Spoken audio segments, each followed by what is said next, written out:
Hey, we're in the basement today of the Chehalis Valley Museum, and I'm Tracy Travers, and this is, you want to say your name? Mike. Mike Kreitz. Mike Kreitz. Doug Barrett.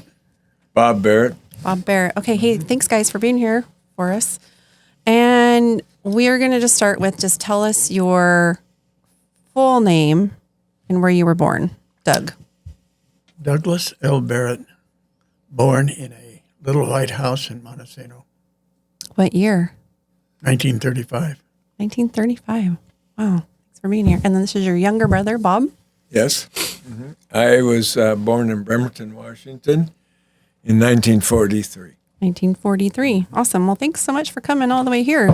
So, do you guys have any idea why you were given that name? Is it anything special or they just, My case, no. no? Not named after anybody? Okay, interesting. So tell me about your parents and your grandparents. Doug? Okay. My parents were Mary Trask and Reese Barrett. And my father was born in Puyallup, and my mother was born in Montesano. My mother's parents were Richard Trask and Mabel Trask. My father's parents were Myrtle Barrett and Alfred Barrett. Were they all from here? No. I got to get this right. Maternal grandmother? Would that be my mom's mom? Okay. Okay. She came from Boston. And my grandfather, her husband, was from Michigan. What's that? Northeastern Michigan. You got me. I know Michigan. Oh, it's Yeah. And then Arkansas and Kentucky for our father's side. Wow. So how did they end up in Montesano? on my dad's side, there's a family secret. Yeah. We love secrets. Well, his oldest sister was going with this guy, and they got in an argument, and he cut her with as I understand, a small knife, cut her across the chest. And they lived in the hills in Kentucky, and the thing that they were supposed to do was revenge. So it was a duty of the oldest brother to take action against So she died? No, it was just superficial. Oh, okay. So the boyfriend came to the house, and supposedly my great-grandfather, Madison, said to Uncle Jess, it's your duty to take care of him. So my grandmother said as he was riding away on a horse, shot him dead. Oh, my gosh. So they had to get out of Kentucky. Wow. My grandfather had, I don't know exactly how it came about, but my grandfather eventually moved them all out here to the West Coast. And exactly how that came about, I don't know. I do know in 1942 or 43, my grandfather and grandmother went back to where he was from, and they couldn't even drive there. They had to rent a horse and a wagon and that to get back to where they Oh, wow. lived. Way back in the hills. Yeah. And my grandmother was from Arkansas. I don't know how they met. Do you? No, I don't. But I know he brought all their family out to here. Wow. And then my grandfather started out. He told me one time my dad was born in Puyallup, so they were living in Puyallup, and he was working logging in Vashon Island, right? Well, he did work on the streetcar line. He was a mechanic on the streetcar line that went through Puyallup. Mm-hmm. Oh, and I know one time he told me he took. But he was on Vashon Island because Yeah. he used to row a boat across across from Vashon to Point Defiance. Point Defiance, yeah. Interesting. And then I don't know how he got in with Schafer Brothers, but he's one of the original employees. Oh, really? Do we have him in one of those big pictures upstairs? I've seen him here. Awesome. Yeah, I've seen him. He In pictures. In pictures. Let me point Not as a ghost. Not as a ghost. He was superintendent of Camp 2, I guess would be Camp 2. That's where my dad grew up. Oh. And then he came down to Camp, what you call Camp 1, machine shop, and he was superintendent of the machine shop. Where was Camp 2? My dad said on the West Chehalis? Not Chehalis. Wynoochee. Oh. Wynoochee or Satsop? No, Satsop, yeah. That's right. West Satsop. Do you know, Mike? The West Branch. My guess would be that just before the bridge and then the West Wynoochee, West Satsop. Oh, the West Satsop. There was right there. Oh, yeah. Yeah, that's what he told Camp me. there. There's a picture upstairs. Yeah, there's a roundhouse there. I just learned that recently. So that's So, you were talking about that pump company that's in that building No, now? this is up to Satsop. No, but I mean, At Brady. you were Yeah. talking earlier about a pump company. That's I in think there? that's Vaughn Chopper Pumps. That's a different roundhouse. No, but that's where he was superintendent. Oh, right there. Oh. Yeah. Okay. And he lived across the street in Schafer Brothers' house. Oh. My other grandfather was timekeeper of the Schafer Brothers mill and lived in their house in the mill And where was that mill? in South Aberdeen. Oh, okay. Wow. But anyway, you were saying about that pump house. When I left here that Saturday, we went out to Lake Sylvia.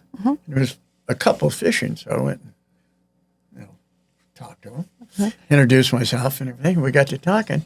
He works in that. He works for that pump company in that roundhouse. And he said, Schafer Brothers. Yeah, he says, I found plaques in there with their name on it. And that, Yeah. her husband works. My husband works there too. oh, is that right? Since oh, 1989. That wasn't you. It wasn't me. No. I haven't been fishing in a long time. His wife is a middle school teacher in Oak Creek. Oh. You might know who it is. I don't know. Late 30s. I don't know. I'm sure my husband knows him. Sure my husband knows him. Anyway, it was kind of we're talking here, and then all of a sudden, what a coincidence, Yeah. Crazy. So do you have any stories that he shared with working for the Schafers?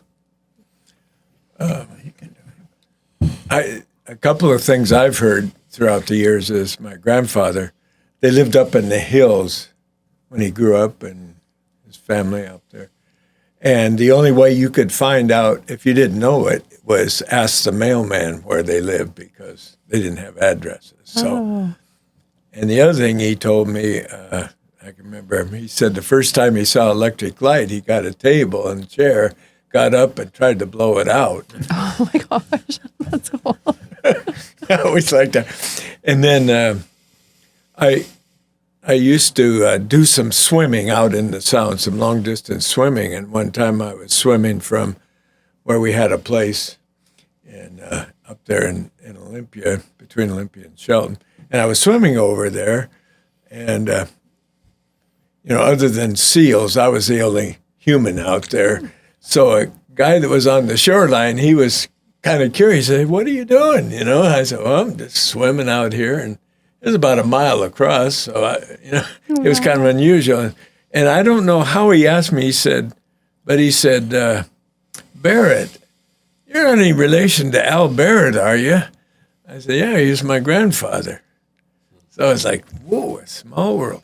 Small world. And then I was working for Simpson Timber Company, and I was sitting in one of their trucks, and they'd painted in Simpson colors on the outside, but they hadn't painted the inside. And there was Schafer Brothers up there in the top. So I thought, Oh, wow. I bet you my grandfather might have sat in this very seat that I'm sitting in, That's awesome. How long did he work for the Schafers? Do you guys know? Whole life. His whole life. Oh, wow. Well, I don't know when he started. He retired from there, Retired. so, yeah. And I lost his watch, his retirement watch. Oh, that's sad. That's sad. Oh, yeah. I got a letter opener that says Schafer Brothers. Oh, that's awesome. That's cool. So he took me. My grandfather was a genius when it comes to mechanics. I think he said fourth grade was third or fourth grade. Something like that, yeah. As far as he ever went to school. Yeah, but he was a genius. Well, he was one of That's these awesome. people. I love that. He could look at equipment and build it. That's awesome. He built speeders. He built donkeys in the woods. So one day in 1947, because Truman was running for re-election, and that was 1947, took me up to Olympia. And we're looking at there's two tracks that come from the mill down the causeway. And one was a device that pushed the logs off the railroad cars so they were parallel. He was looking at that because he was going to build that for Schafer's. And that's what he did. He looked at that thing, and then he came back, and it has a boom that comes out. They unhook the logs, and off they go into the spillway. And that was 1947, so I got to see Harry Truman from half a mile away. Oh, wow. Maybe. Wow. I said it was Harry Truman because he said he was, but... Yeah, in fact, to add on, and I forgot until you mentioned it, but when I swam over there, that guy asked me if I was, any relation to my grandfather, and I said I was. And he did remark, he said, that guy was amazing. He could look at anything and reproduce it. He could build it. He didn't have to take pictures or drawings or anything. He just looked at it and saw how it worked, and he had kind of a mechanical mind, I guess. Wow. That's great. Yeah. So do you guys have any siblings other than you two? Is it just the two of you? No, not that we know of. Well, we had one in between us. Oh. It didn't make it very far. Oh, okay. Yeah. Okay, gotcha. He said, hello, I'm getting out of here. He knew right away. So, another boy. Oh, my gosh. So Barrett Road. Yeah. Down by Brady was named after you guys, your family. Yeah. So, Uncle Jess lived at the end. Okay. His son Homer lived at the beginning.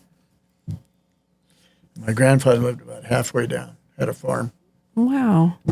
So what years was that when they moved to Barrett Road? Do you know? No, I don't know, because I didn't come here till 35, right? And I didn't have awareness until probably 38. So that's where we went. And I would go there, and I'd learn to milk cows and stuff like that. So where was their barn? Well, Barrett Road, his house here, but then it was all back in here. He had quite a bit of acreage back there. I don't know how much, but I don't know. He had chickens and I think he had pigs. He had dairy cow. So would the barn be on, because you were milking cows? Oh yeah, the barn was back. In the back? Yeah. In the back. Okay. Chicken house and then the barn. Gotcha. So, Steve and Shannon Vaughn live on Barrett Road. Oh, do they? They do. Oh. I went to school with Shannon. And Steve's one of the owners now of Vaughn Company. Well, I can tell you a quick anecdote.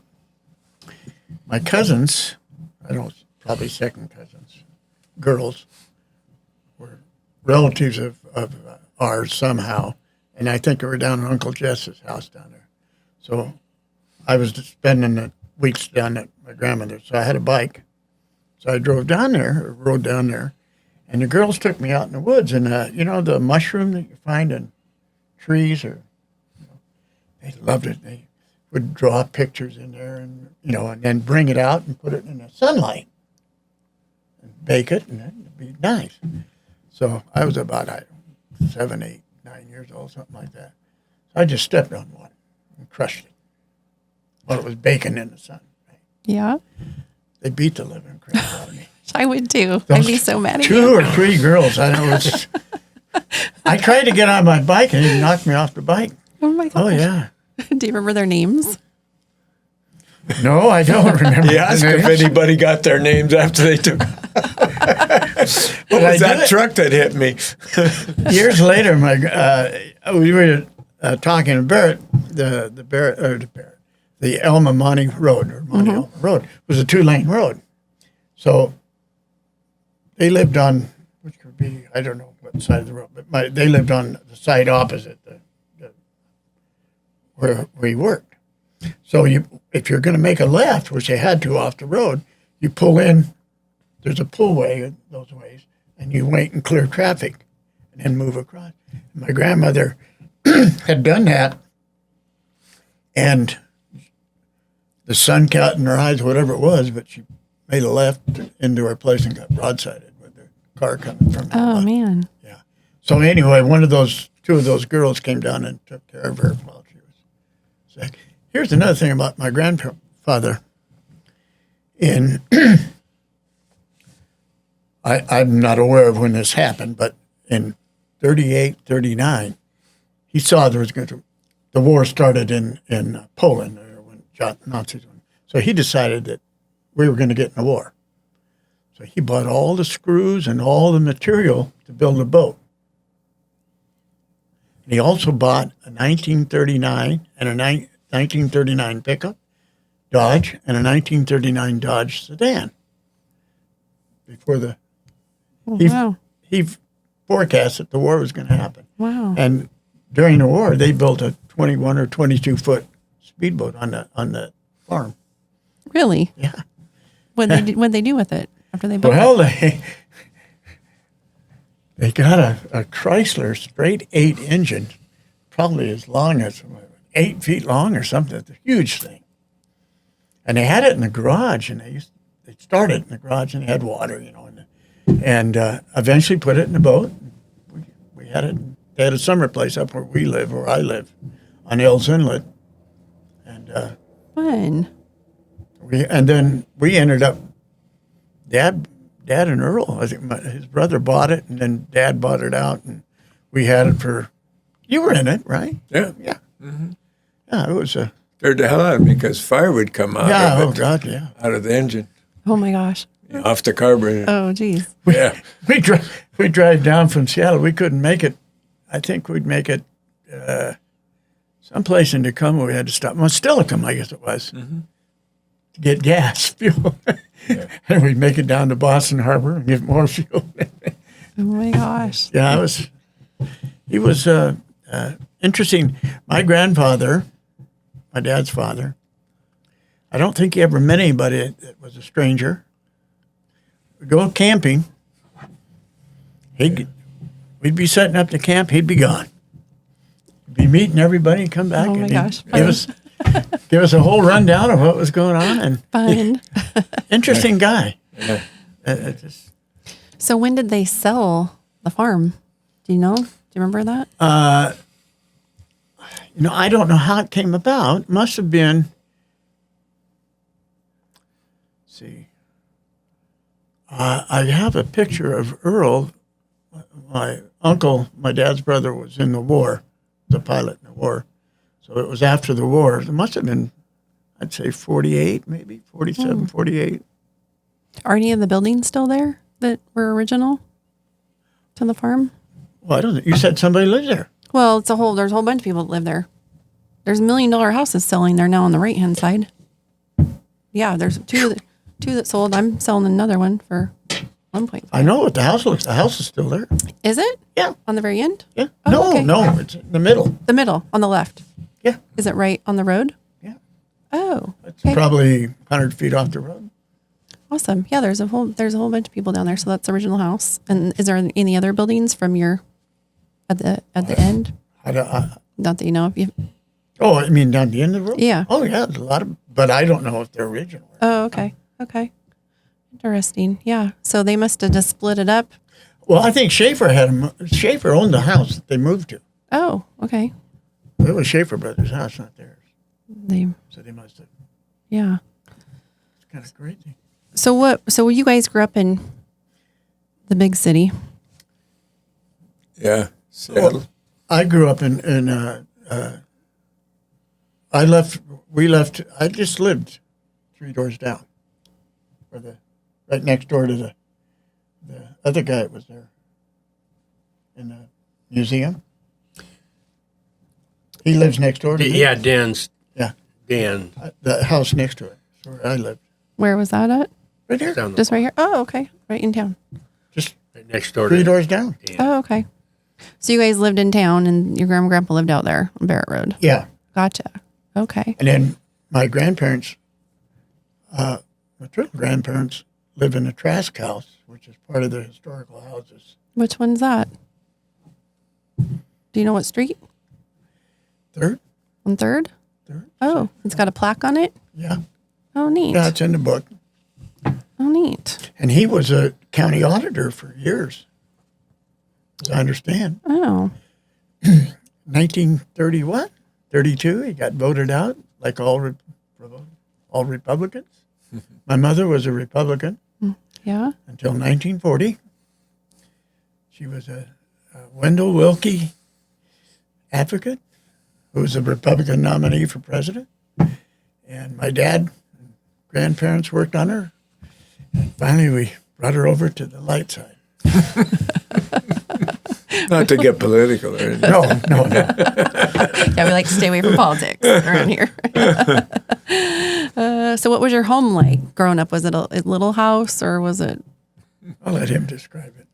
No, the house you guys so he's 8 years older than me. So his childhood was in a different location. It was here, but My first 5 years were in Bremerton Oh, okay. during the war. that's where I was born Bremerton. in 43. And then we left there when I was 3 years old. And we moved to Seattle. So my growing up was in Seattle. And we lived in it's hard to believe, but it was an 850 square foot house. But it seemed big to me. You know, it didn't seem small. But, you know, as I got older and I started selling real estate at one point in my life, I thought, God, how did we do that? And then I remember, oh, that's right, Dad kind of finished off the basement.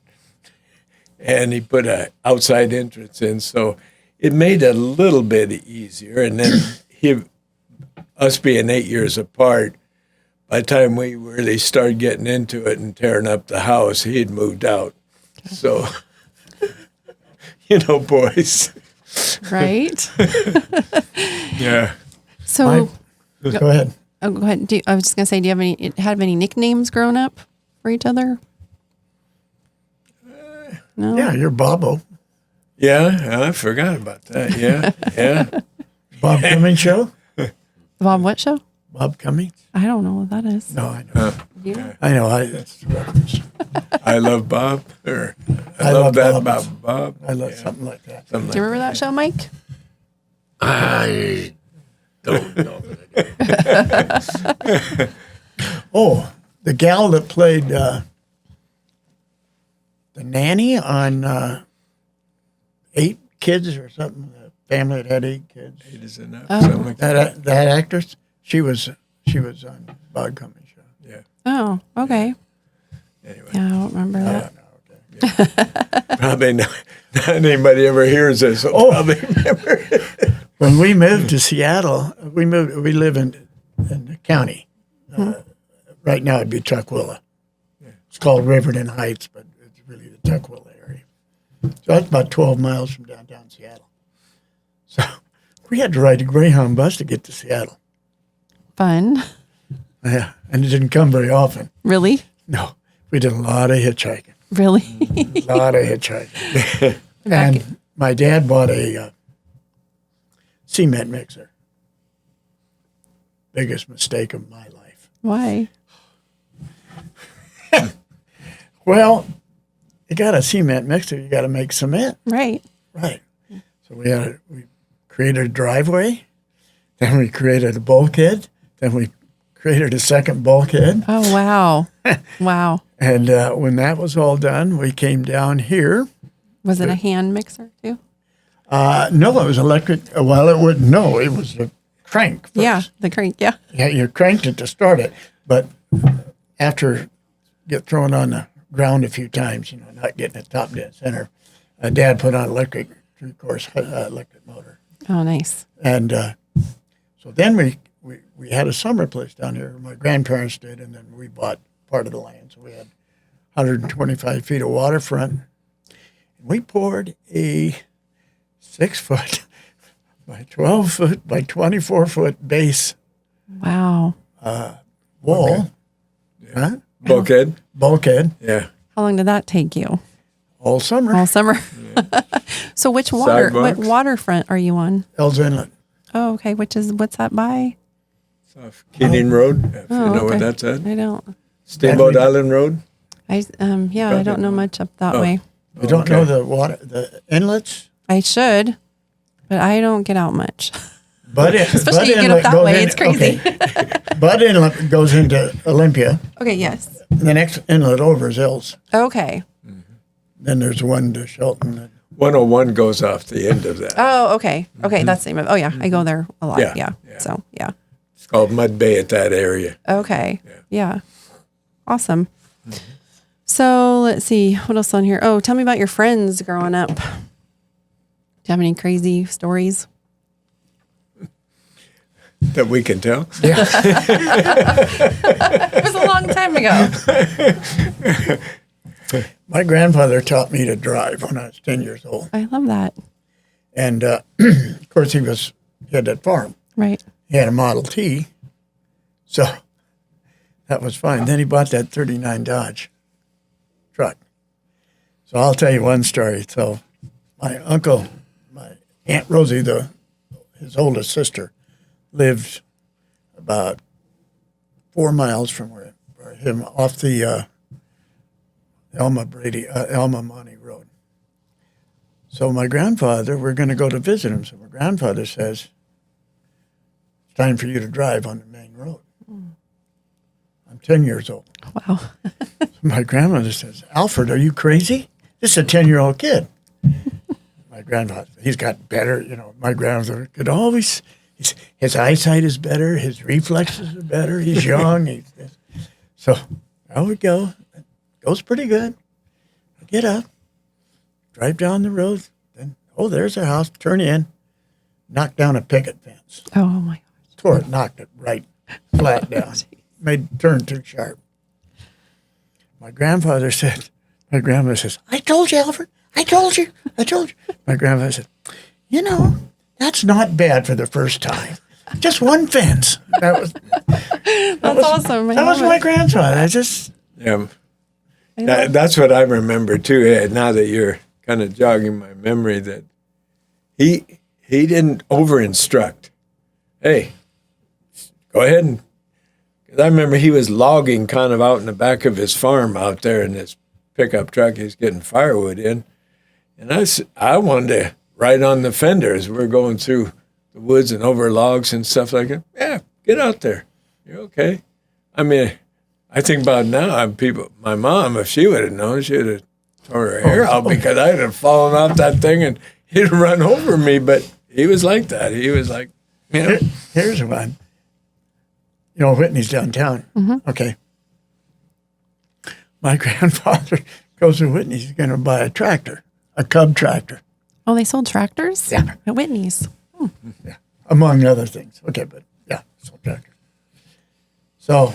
he says to the salesman, I think they make the deal and everything. He says, I'm not buying it till the boy drives the tractor around the block. So in Montesano, I drove the tractor around the block, came back. Yep. He says, that's it. I'm going to buy it. That's awesome. That was my grandfather.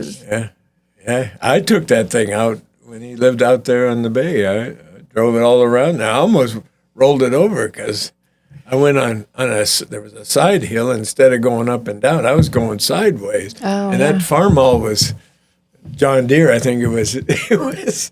And I thought, even as young as I was, that scared me. I like, damn. If I would have rolled that thing, Well, it's scary. Yeah. Yeah, you got to go straight up and straight down. Yeah. And turn right. Oh, so what was the first trip that you took, Doug? Because you probably were different that you remember. First trip that you remember. Vacation. With my family or by myself? With your family. Oh. Do you remember going on trips with Bob with you as I sure kids? do. Mm-hmm. We went camping a lot, I know, as when I was younger. Slept in the car. Oh, yeah? Yeah, because I was just short enough I could lay in the back seat without touching either side. Nice. just reiterate that story. I remember my grandfather always, and he knew everybody in the campsite before the weekend was finished, and everybody knew him. Where would you go camping? Like at Wainuchi? It was up in Rainier. Oh. Yeah, up on the river, I remember. Spirit Lake. Spirit Lake, we went there, yeah. I was out. My first trip that it was one of many, but we would go when we lived in Bremerton, we'd go down to Olympia and sometimes all the way down to Monty. But we had a 33 Plymouth coupe. So there was my mom, my dad, me, and Bob. So he slept. He rode on the cover between the front seat and the hood. No seat, just up on top when he was a baby, young. And there was suicide. The coupe was a suicide door coupe. If you know, they open this way. Oh, okay. Instead of that way. So Mom and Dad are yapping back and forth, and I'm in the middle, right? So they're yapping. And we get in traffic in the Navy Yard. They're just getting out. So it's a real traffic jam. We're starting there. And it's raining and the wind's blowing. And the roof of the car blows off. It's like asphalt or I don't know what the heck it was, but it wasn't metal. Oh, wow. Yeah. It blows off. And Mom and Dad are arguing amongst, there's that roof going, my God. So I'm sitting there, I'm kind of laughing, but not out loud, Right. Pretty soon the cop runs and grabs the roof and brings it back. He said, "Did you lose something, sir?" Oh, my God. Here's this kid sleeping or sitting on top. It was crazy. And we had that car for a long time. My dad went to Alaska for a year in late 40s on a contract. And the car sat out in our back lot in Seattle, and the kids got in, played in it, and it was a kind of a clubhouse. Dad came back and said, "Nothing wrong with that. I'll go down to the junkyard. I'll get parts and everything." He got it running. Awesome. That's a car I learned to drive. So it wasn't a convertible? No, it was a coupe. It was, Oh, my gosh. yeah. It was at that time when the top blew off. Jeez. So do you have a favorite subject in school or high school or college that you guys loved? Or did you hate school? No, when I got in middle school, junior high and high school, I wasn't too interested in. I lost my interest in school at that point. I was more into sports and had these wild ideas of being, a player of some kind. I don't know. So, most of my friends were going to college.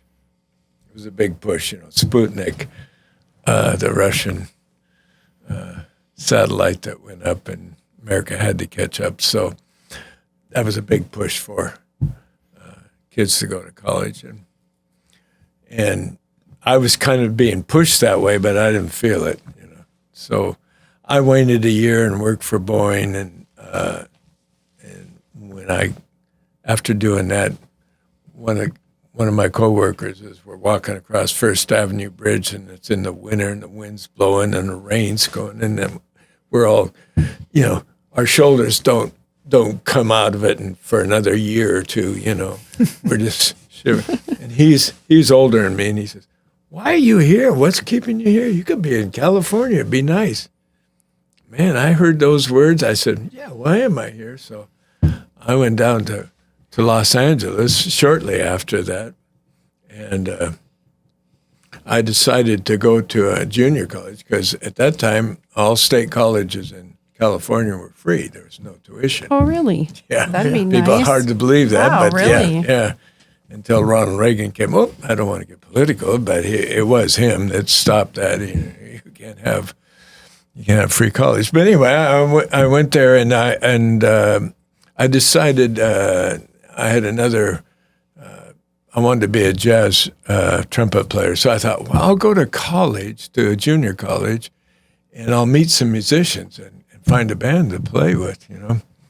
Well, I went to this junior college. I realized, hey, they don't take attendance, not like high school. You don't have to be there or not. And then I started listening to the professor. Man, this guy knows a lot. And he's got personal experience. And I wanted, about a year of that, I wanted to be a professor.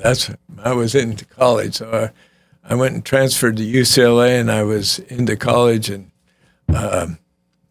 my favorite subjects were things about the mind, because I wasn't really looking for an occupation. I was looking to better my mind. And so I started out in music, and then I went to psychology and then philosophy. So that was my interest in subjects like, you know, id and ego, and, you know, and Descartes and Socrates, all those thinkers. Awesome. So were you a professor then too? No, there was a thing called Vietnam that kind of interrupted. Oh, yeah. Then I got, instead of being on campus to be educated, I ended up being educated in life. So were you Air Force, Army? What were you in? Well, I ended up refusing induction into the service, and through a series of things, I ended up in McNeil Island. That's where I did my service. Oh, wow. Federal penitentiary. So. Now, he can tell you the other side. He was in the Army. So how long were you on McNeil Island? how long? Yeah. 13 months and 9 days wow. for good behavior. Wow. Wow. It sounds like they put you in the jail there. Well, I put myself in. Yeah. No, I For did. 13 months, huh? Oh, I wow. did. Oh, wow. They wanted to give me alternative service, and I said, no, I'm not going to do it. I'll take prison. Really? Yeah. Oh my gosh. So you're the first person I've ever heard of that went to prison because of that. So they would put you in prison if you didn't go. Wow. Yeah. Did a lot of people do that? Quite a few at that time. Oh my yeah. gosh. Yeah. There So was quite wow. a few of us in there. Except for the ones that went to Canada. Yeah. Wow. Oh, so you took off to Canada to avoid it. Yeah, going. they could leave to Canada. Yeah. They go to Sweden or Canada. I had Yeah. opportunities. Oh, wow. I turned it down. Wow. That's You interesting. got to tell one story about the guard when you were in the hole. Well, yeah, I was in what they call, he said the hole, and it's technically, the prisoners called it, the penitentiary called it segregation. And so I was, I told you I was studying things of the mind, right? So I had this philosophy that you shouldn't run away from your fear. You should go to it, because it only grows if you go away from it. I mean, as long as it's not a train coming down the track or something like that. Yeah. But, those irrational fears that you get, like there's a boogeyman under your bed or something like that. And as you grow up, you keep these fears. So I said, well, I'm here in prison, but there is another prison inside this prison. It's called the segregation or the hole or whatever you want to determine. So I put myself in there, and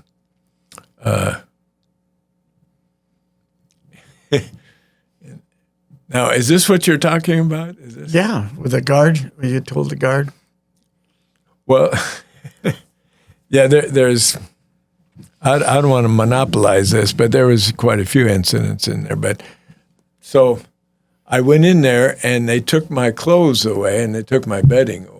They wanted to punish me because I was volunteer. I didn't volunteer. They told I needed to get a haircut, and if I didn't get a haircut, they said they're going to put me in the hole. I said, well, I'm not getting a haircut, so put me in the hole. So they did, and they took my clothes away, and they took my bedding away, and then I went down, and before this long table of lieutenants and captains and stuff like this, they started questioning me. They wanted to find out if I was sane or not. And I guess I convinced them I was sane. They sent me back up, and then the swing shift or the night the night guard, the graveyard guard come by. And he says, "You haven't got any blankets, and it's cold in here, and no clothing. What's happening?" And I said, "Well, I got a little crazy." And he said, "Well, I'll get you a blanket." So he gave me a blanket, and I don't know. I guess that's. Oh, what I was going to tell, the story about the guard said, was telling him that, you can get out of here if you just conform. Mm-hmm. And he said to the guard, "This is your career. You're going to be here all the time. I'm getting out. But you said you're going to be here the whole time." I thought that was kind of unusual. Well, here was, how life has some patterns to it. Here's a thing.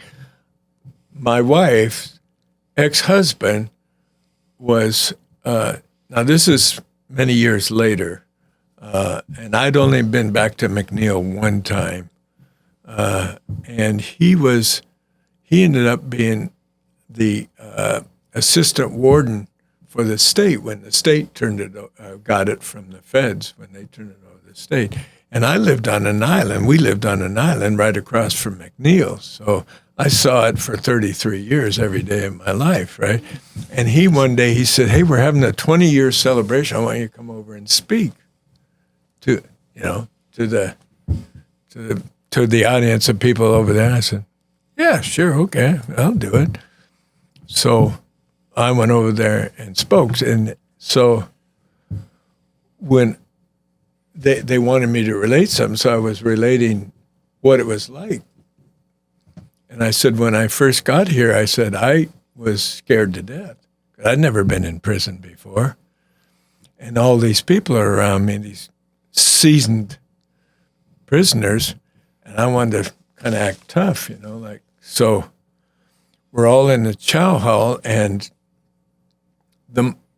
if anything breaks out in a prison, it's always in where men are eating.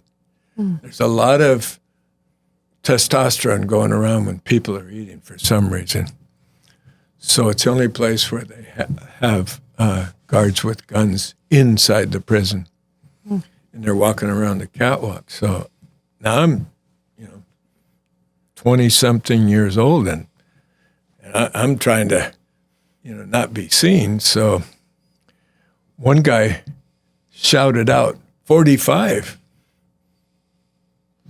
Everybody laughed, and geez. But I didn't want to ask, "Well, what's going on?" Because then I'd give myself away. And so pretty soon, got a little quiet again, and somebody hollered out, "82," and they all laughed. So now my curiosity is overcoming my fear a little bit. So I nudged the guy beside me. I said, "Hey, I've been down a little while, but I've never heard this. And what's going on?" He said, "We've been down for so long. Instead of telling these jokes that we've heard over and over again, we just numbered them. So we just holler out a number." Oh my gosh. I said, "Well, hell, that's pretty good." I said, "I've been known to tell a joke or two myself." He looked at me, he said, "Well, knock yourself out, Sonny. Go ahead." So I kind of stood up and I said, 13. Dead silence. I kind of snuck down and looked around. Jesus, what happened? I said, "Hey, old timer, what happened?" He says, "Well, some people can tell jokes and some people can't." Well, that's funny. Oh my gosh. Wow. Okay. My dad was in Vietnam, and I didn't ever know that there was an option to go to prison. I always thought you just had to go. Well, it was one of the reasons that they got rid of the draft. Oh. Because there were too many people going to prison? No. Yeah, well, a lot of people saying no. Oh, yeah. Well, that'd be a whole discussion about the draft board and all that's going on. Yeah, wow. He can tell you the experience of Vietnam because he was there. Yeah. What were you doing there? Were you on the ground? I was in intelligence. I was documented. I was not myself. I was somebody else. I was undercover Gotcha. to my own army. Really? Yes. Oh, wow. So,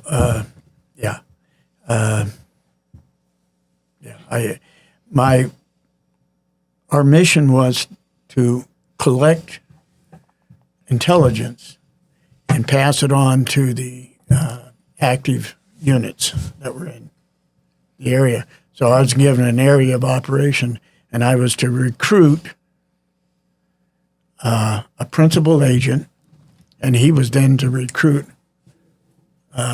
people for his network, my network. Oh. And we spied on the Vietnamese. Oh, wow. Well, spied on the Viet Cong. And So were you dressed like a civilian? I was docked 3 ways. My real way, I was an officer, and I was a Department of Army civilian. I worked for FSSA. What was it? Something sociology study. Oh, Federal Sociology Studies Agency, FSSA, nicknamed Half-Ass, because that's how we operated, about half-ass. If you are a reasonable human being and think, how would you take a English-speaking person, put them in an environment where they don't speak the language, they don't know the culture, Yeah. they know nothing about the history, and expect them to function? Yeah. Yeah, How did you? I didn't. I just faked it for 12, 13. That's not true. I went with the Marines.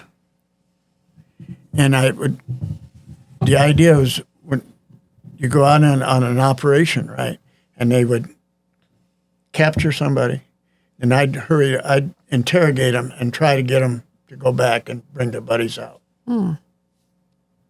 That sounds kind of scary. Were you scared?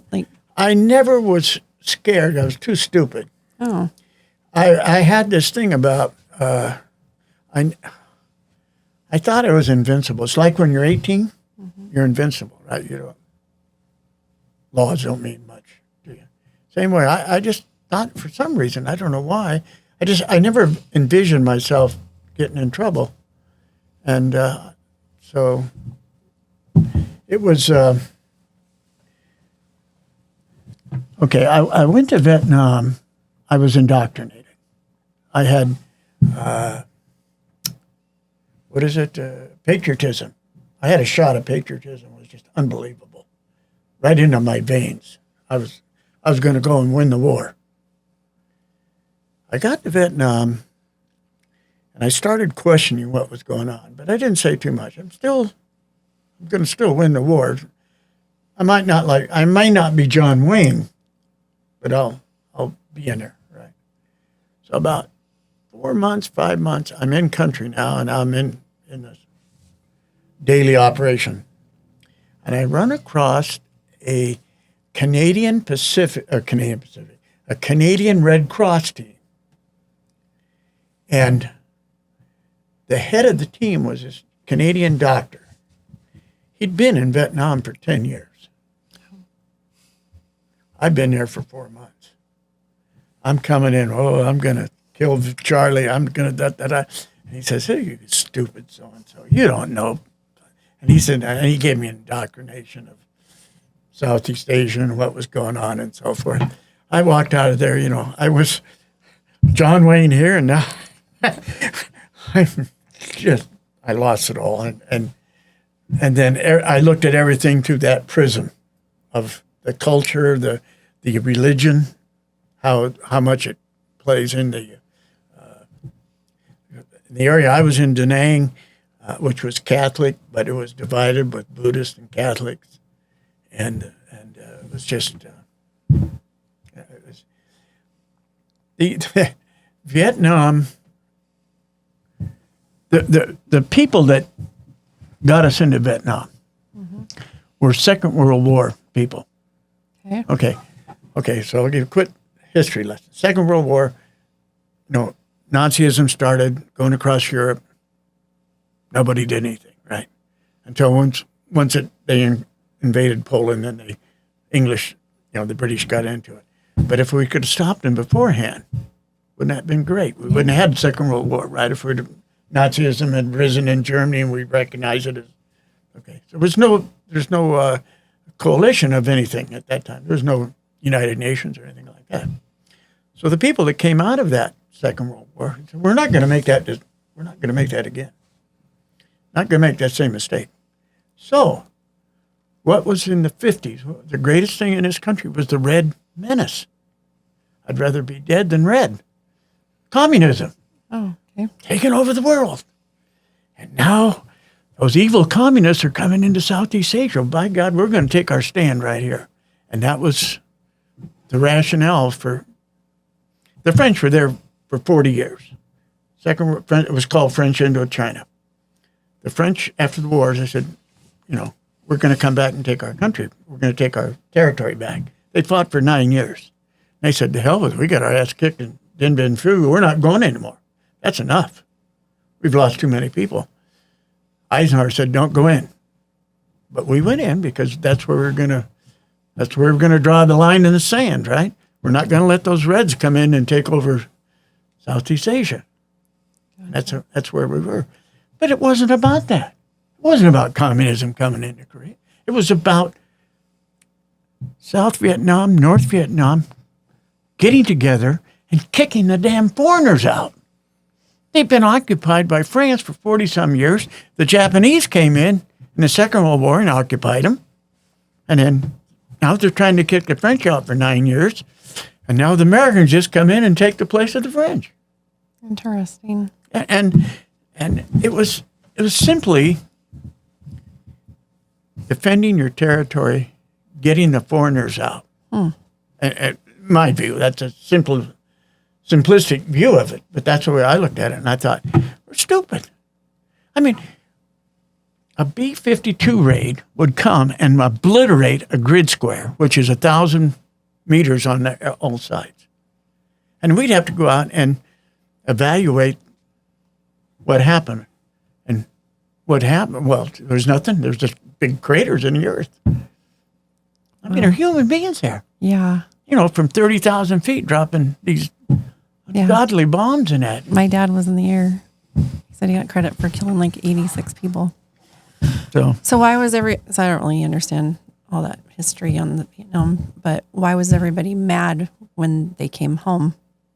Weren't they mad at the vets, like the U.S.? Like, did everybody treat them badly?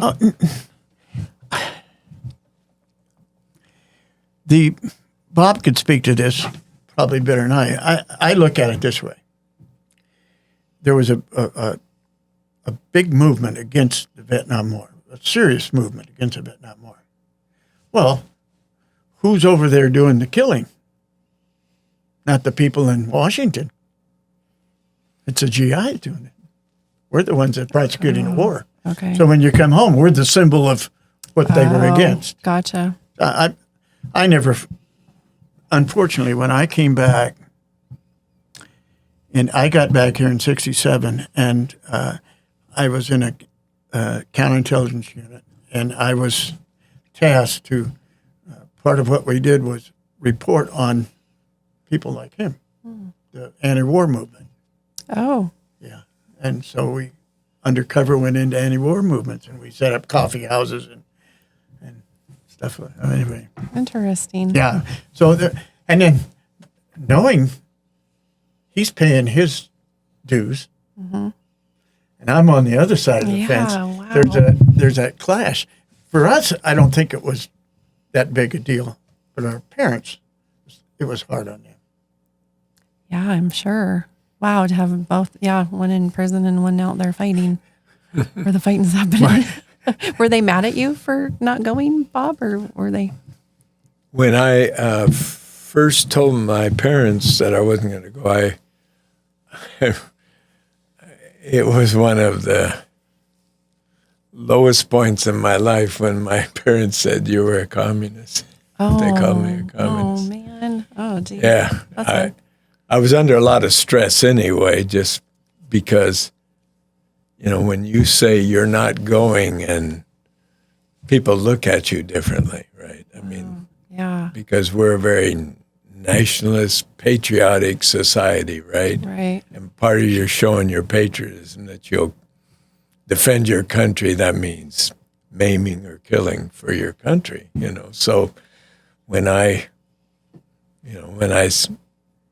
said that, and I didn't know how to go about it. I was being helped by some voluntary attorneys, but then to have your parents say that, and I knew they didn't understand. I wasn't, but still, you hear the words coming from. I never heard them disown me like that, And anyway, it was for a year. It was pretty tough. That's tough. My dad would call me every night. You got to talk to your brother. Oh. You got to show him the way. Oh. Show him the light. Oh, man. How'd you avoid the giraffe? Or did you go? I joined the National Guard in '65, and I always, for probably a lot of years, it kind of embarrassed me to be around, guys that had been to Vietnam and paid the price, and I dodged a bullet. But in maybe later times, I rethought it, and to go over there and end up packing up and coming home, accomplished nothing except killed 60,000 Americans. And a cousin and a friend died of cancer, brain cancer, and it was probably Agent Orange. And a tremendous price was paid for nothing. Right. Yeah. And I'm not unpatriotic, but so I have a friend that maybe is in one of the worst battles in Vietnam. He's a PC driver, stuck his head out of a hatch, and he said a Viet Cong was crawling up to the back of the PC. And of course, PC drivers have a pistol, not a rifle, and shot and killed a guy. And he says I could still see that guy's eyes, haunt all them years later, Yeah. And he knew it sort of bothered me. If he was ever somewhere and they wanted veterans to stand, technically I'm a veteran. I put my 6 years in, but I would almost reluctantly stand because I didn't feel worthy. Gotcha. But we wasted our time and a fortune for nothing, as it turned out. Yeah, my dad told me that he had shot and killed this girl's brother. They were fighting, and then they went and met her at the restaurant or something. And yeah, super sad. So glad my kids didn't have to experience any of that. Not yet. Let's talk about something more fun. Okay. Like, what was your first job? Like, were you guys paper boys, or were you just out logging? I was a PI.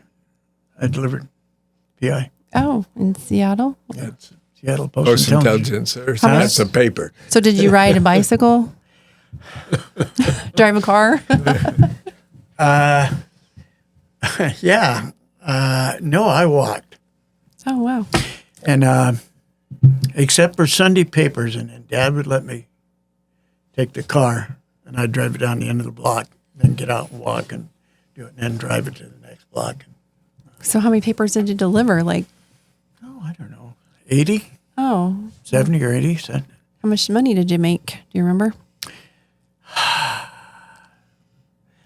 wasn't very good at collections. That was my, yeah. And it was your job. This amazes me that they have the kids take the money, collect the money. Well, first of all, you paid the paper so much, and I think it was $30, as I remember, and anything you collected over 30 was yours. Oh, So when I got up to 30, I said, "That's enough of that," and I just pay the paper. And a lot of times I didn't collect. I don't know why.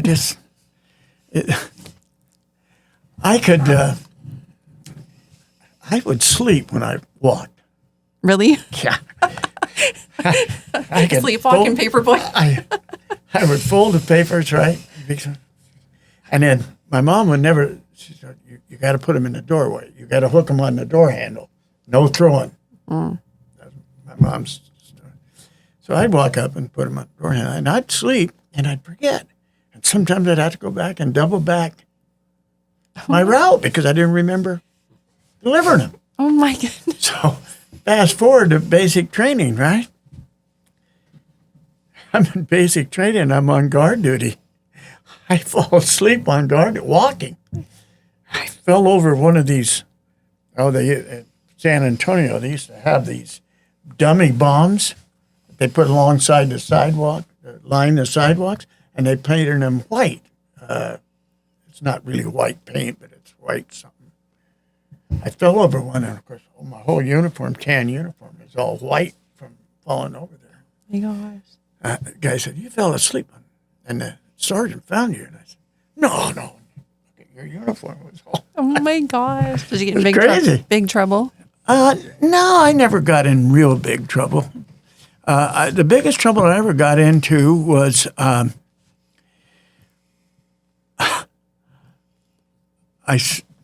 called my girlfriend or sent her. I guess I sent her a letter, and never called my mom or sent a letter to my mom. Oh, that. And my mom ran into my girlfriend at a grocery store. Oh no. And I'll never forget this. I'm buffing a floor with. You become a excellent buffer when you in the military. So I'm buffing this floor, and the guy comes and says, "First sergeant wants to see you. You're in big trouble." The first sergeant says, "You're in big trouble." So I'm scared to death. So I run there. "Yes, first sergeant. Yes, first sergeant." He had a pen and a pencil. Says, "You write your mother right now." I had to write a letter real quick to Mom, put it in an envelope. He took it, put a stamp on it, put it away. Then I had to call her. Ooh, it's a tough call. So the girlfriend told your sergeant that? No, my mom called the Red Cross. Oh. Oh, got into military channels. Oh my gosh. Oh yeah. Yeah. Oh my gosh, that's funny. And I was the one in prison. But it wasn't the same time. It was crazy. What was your first job, Bob? I believe I either had two jobs or one followed the other. Well, one was a bag boy at a grocery store, and the other one I worked in a car wash right down from the house, not too far away. You know, I wanted to kind of paint a picture of what life was like in our neighborhood growing up when I was getting these jobs. And, it was a subdivision that was built in the 40s for Boeing employees, I believe it was. So our houses were like, from me to Mike, these 800 square foot houses, and so needless to say, we weren't in the professional class. We didn't know it, however, but I remember one thing, and it did not hit me until maybe about 20 or 30 years ago at my job. I was telling a story, which I was a trainer, so I had little stories that I told people to make the time go by faster. But anyway, one of these stories was that in our neighborhood, there was three patterns of houses, so they kept repeating themselves. So you'd have three houses here, and then you'd have identical three over here and three here. Well, a gentleman was coming from the eastern Washington and was coming to his daughter's house that lived in our neighborhood, but he wasn't quite sure of which house. So he picked the same house that was like his daughter's house, but it happened to be our house. And I was saying, yeah, he walked in the house, and my mom thought it was Doug coming home, And so she hollered out to him, and he didn't answer, and he left. And then when Doug came home later, Mom questioned him that night or in the next day, I don't remember exactly. Hey, how come you didn't answer me when you came home? He said, I didn't come home. She said, oh, yes, you did. And she kind of intimated that he was lying, right? Oh, yes, she did. So I told this story. So I got to thinking about it when I got to the end of the story. I said, well, how did he get in the house? He didn't have a key. And then it dawned on me, we never locked our doors. Oh. Never locked the door. I don't think anybody's house was ever locked. Oh, wow. You can't do that today. No. Well, you can probably, because I don't think that there was any less crime, and we were in an area where there could be crime, I suppose. But we didn't have TV to pump all this fear into us. Oh, gotcha. So we lock ourselves in. We lock ourselves up. You guys tell me more about you. What's the Tell me, what's the secret to life? You asking me? I'm asking both of you. All three of you. Go around the room. You start, Bob. Or what's the most important thing that you've learned, and what's the secret?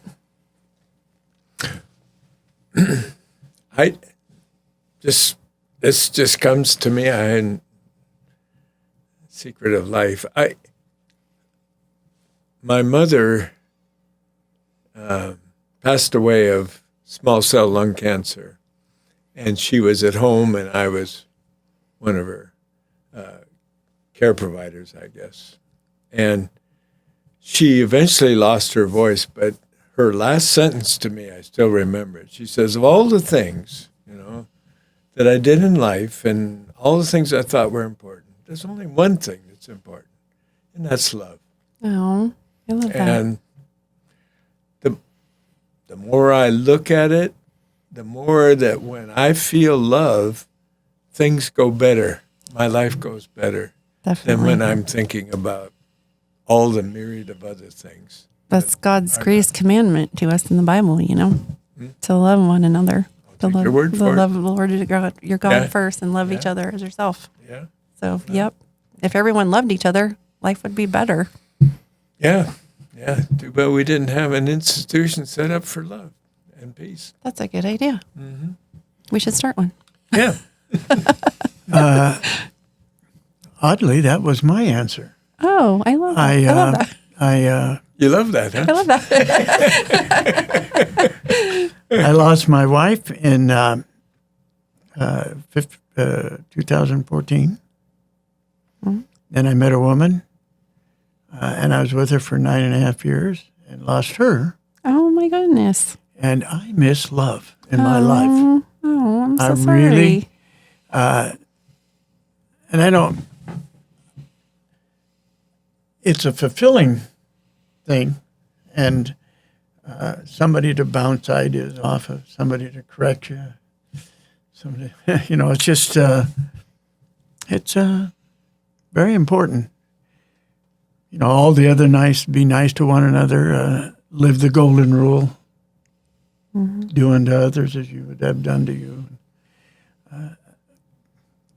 I don't have any great philosophy, just try to be nice. Yeah. Try to get along.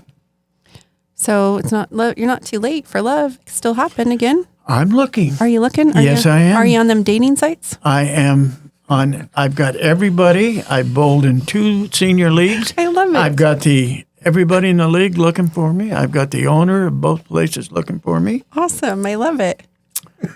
I've got one tonight. Oh, good. I lost one last week because I was in the hospital, but no. I've rescheduled it.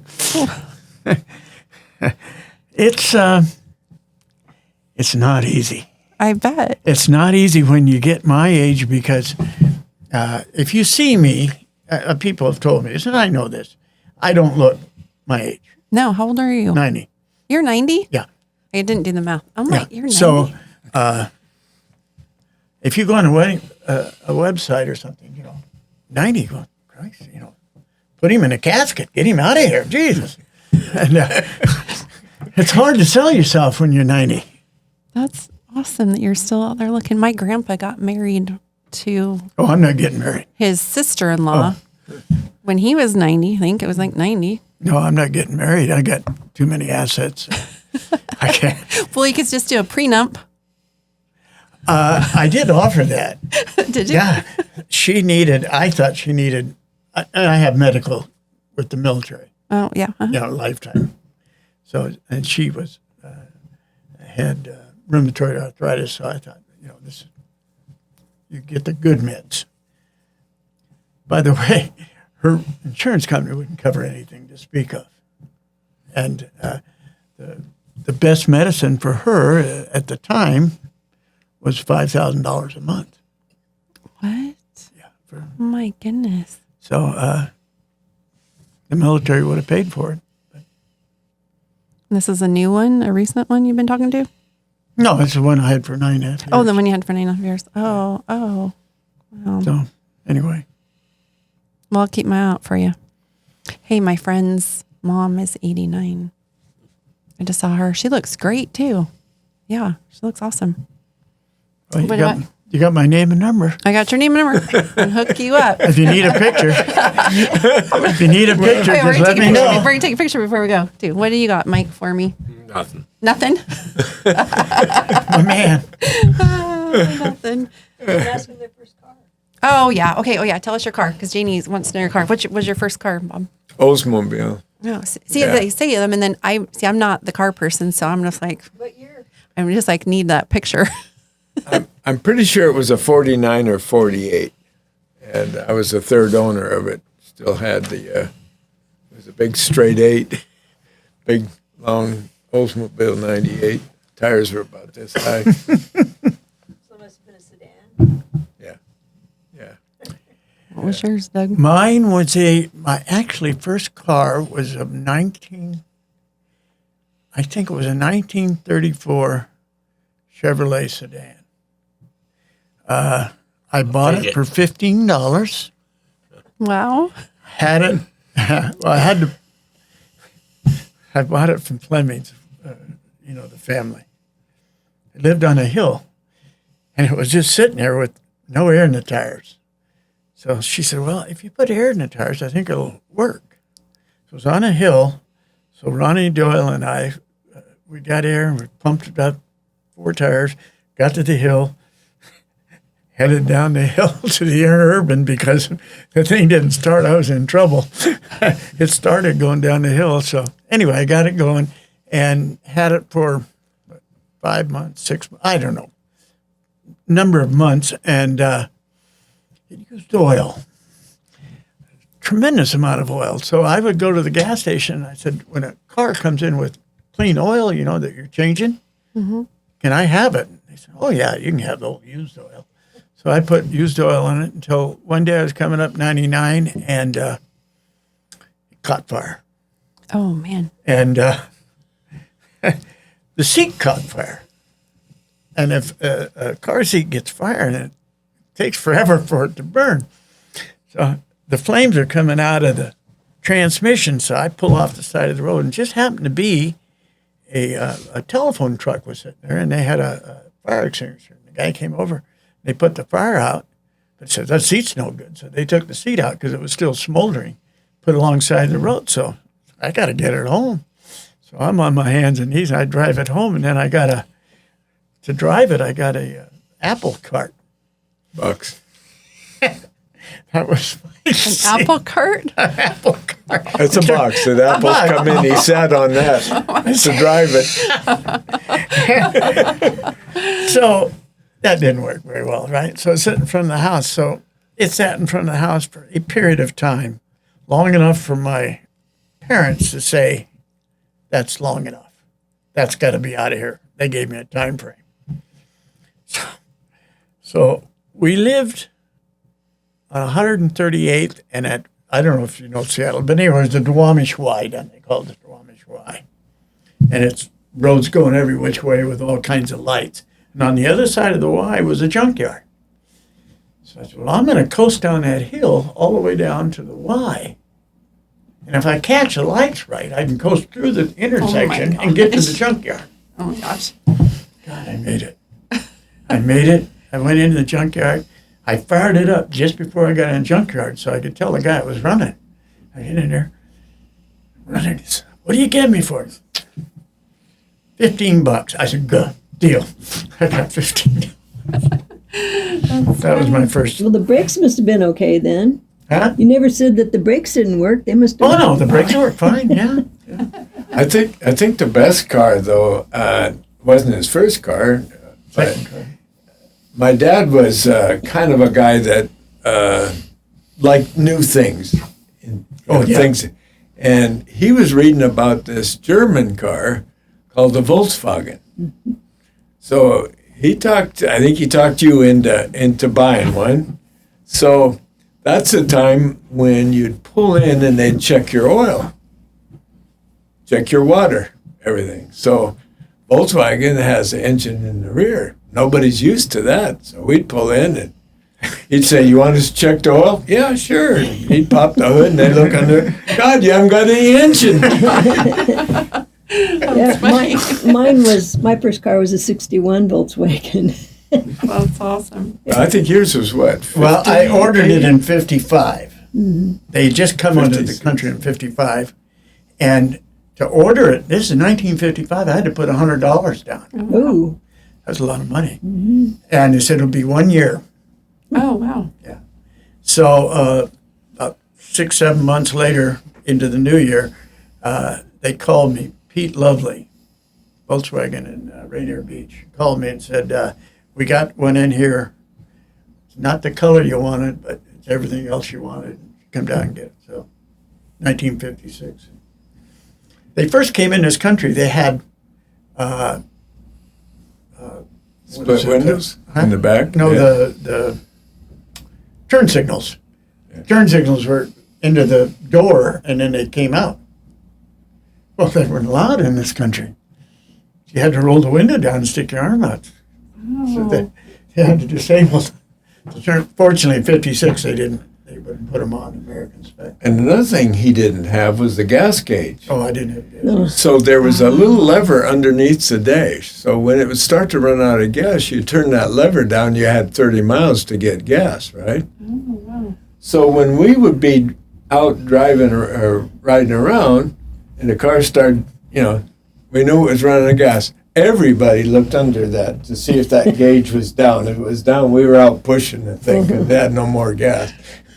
Oh, yeah. There's stories about running out of gas in a ticklish situation. I'm not going to go man. into it. Yeah. Plus, it floated pretty good, too. It Oh, did. really? To get across the river? No, it was a flood. Oh, a flood. Out Oh, on the road. oh, geez. So you go for a low spot where there's water. It's Oh, my God. hopefully you get across the other side so you wouldn't go with the flow Now- of the current. The heater in that car was, they just took the air off the engine and put it through vents that came up the front. So if you had those vents open, or the vents were closed, so you're in pretty good shape. If the vents were open and you went into water came, Through the vents. came into the vents. Yeah, Oh, geez. it floated. What was your first car, Mike? 53 Ford. 53, and then a 55, and then a 58 Impala. Oh. That's what my senior year, I had a truck for a minute, little truck, and I lost it, got in trouble. So got it taken away from me. And then my stepdad bought me a 64 Chevy Impala 4-door. I had a 64 Impala. Did you? It was such a boat, man. I had to drive that. I'm like, yeah, it was crazy. All the guys loved it, but I was just like, Mine was a convertible. oh, wow. Mine was like purple. Baby. Remember that big old seat? And Blue. Baby blue. oh, yeah, that'd be nice. Mine was maroon. Nice. Yeah. Well, fun. Do you have any other thing you want to My- ask 'em? What Anything would be else? your dream car? Now? Yeah. It'd be electric. Well, I mean, an older car. Which older car would you wanted to get? You know, A Chevelle? I went to, I took my girlfriend went to Montesano, and they had a car show. They were all parked in the street. Mm-hmm. And so she's walking with me, and I see this car, and I said, oh my God, that takes me back to 1958, or it takes me back to 1962. Now, I'm thinking, and I'm talking to the guy that owns the car, and yeah, 1962, I was yada, yada. And next thing I know, she's a block away. She keeps going around. I was just enthralled by the thoughts that these cars brought back. I think every year the car gets better, technology gets better, so. But they're not as cool as the old ones. Older ones. Yeah, but cool. Yeah, I'm way past cool. Way past cool. But you're right. You're right. I mean, So a custom car for you. I really like the Porsche. Oh yeah. I lived in where the Porsche was made. I lived right in that neighborhood, the factory. Well, he still has a car show every year. Yeah. We still have a car show. Usually a couple hundred cars in the car show here. More than Janie, that. what's your car that you take? We had our 67 Cougar and a 70 Chevelle that we put in the show. The Chevelle won a prize. But we've got a 55 Chevy, and we've got a 25 Durant and a 67 Ambassador. At your house? Yeah, At your house? we have a Oh. shop. Yeah, the doors are closed, I guess. Yeah. Yeah, we have quite a few. We just sold a 68 GTO convertible. Wow. Yeah, we've got some other vehicles. But people that say they have all these vehicles, the next question is, how many are running? And that's well, not all the. I do have an old truck in my yard. I think it's like a 57 that I only got for pictures for yard art. And it is kind of sad to let Yeah. it sit out there in the rain. I shouldn't be doing that. But But those are good. Yeah, we have it's so cute for pictures. We have 51 Chev pickup. Nice. Well, thank you guys for being here. Okay. Is We that got it?